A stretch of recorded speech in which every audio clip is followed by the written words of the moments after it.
The Matric results are around the corner, and everyone on that Matric night story, the Matric results night story, and it's fascinating, it's thrilling. I think everyone's story is thrilling, to be honest. What is your own story? Please, you can leave a comment down below. I want to hear it.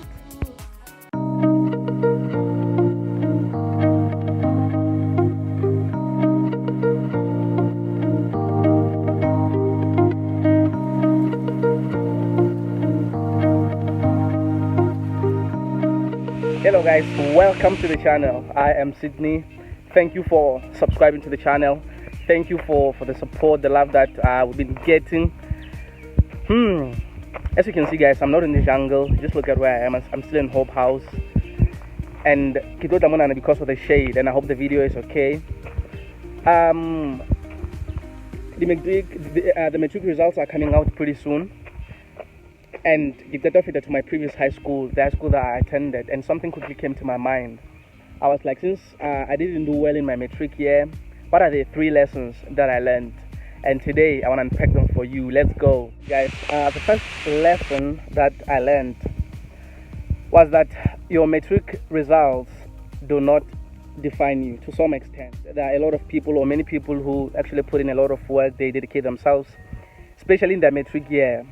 But for other people, a lot of things that are just a lot of obstacles, and those obstacles actually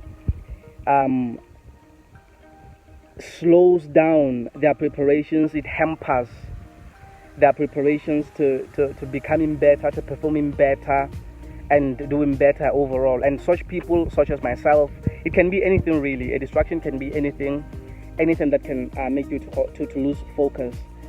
And in such situations, in such instances, you find that your Matric, it's not fair to have your Matric results define you. It's not fair to have them define whether you are clever or stupid.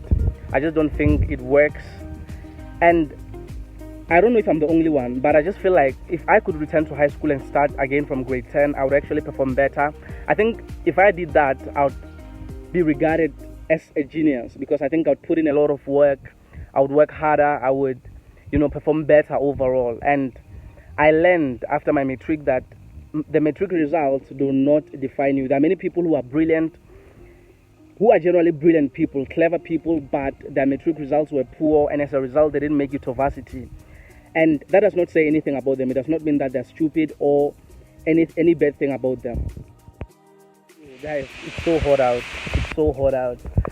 The third thing that I learned after my Matric results is to actually be honest with myself. I know it may be unclear how honesty has to do with anything, but let me explain it to you. I've learned that I have to be honest with my strengths and my weaknesses. For example, in high school, I knew that maths was not really my strength, but because of, peer pressure, because of society pressure, I took maths, I took physics, and they were my greatest weaknesses, or they were my greatest weakness, and they had a hefty role in how I performed overall in my Matric. And had I been honest with myself and faced the truth that I know that I'm not strong in maths, I know that I'm not strong in physics, even though I passed them pretty well, especially in grade 10 and 11, but I knew that they were not really my strength. Had I been honest with myself then and acknowledged my weaknesses and my strengths and decided to change the subject, I don't think I would have failed Matric. So I think honesty with yourself has a very, very big role in how you perform in Matric. For example, another example that I can make in honesty is that your overall performance in Matric is down to one thing: the effort that you put in. No matter what, even if you are facing trouble, challenges, the effort that you put in despite everything is the one that is going to reward you, is the one that is going to determine your overall performance in Matric. So if you are just honest with yourself, for example, if you fail the first term, and just hold yourself accountable and say, I know I didn't perform well, I know I didn't put in enough effort, and in this second term, I'm going to put in a lot of work, a lot of effort in to change how I performed. I think that would help.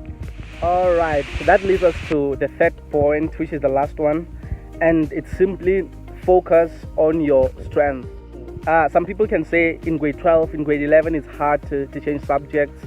In some schools, it may not be permitted, but if you acknowledge and realize that you made a mistake in your subject choices, and you actually realize, just as I did, that you picked some of the subjects that are not really working towards your strength. You pick some of the subjects that are actually going to make your APS score to be low. It's your right, it's well within your right as a student to change the subjects, even though some schools, some principals may try and make it hard for you. It's well within your rights. You can change it, because the subjects that you take, my God, they have a huge role. They play a huge role in determining your APS score at the end of the day.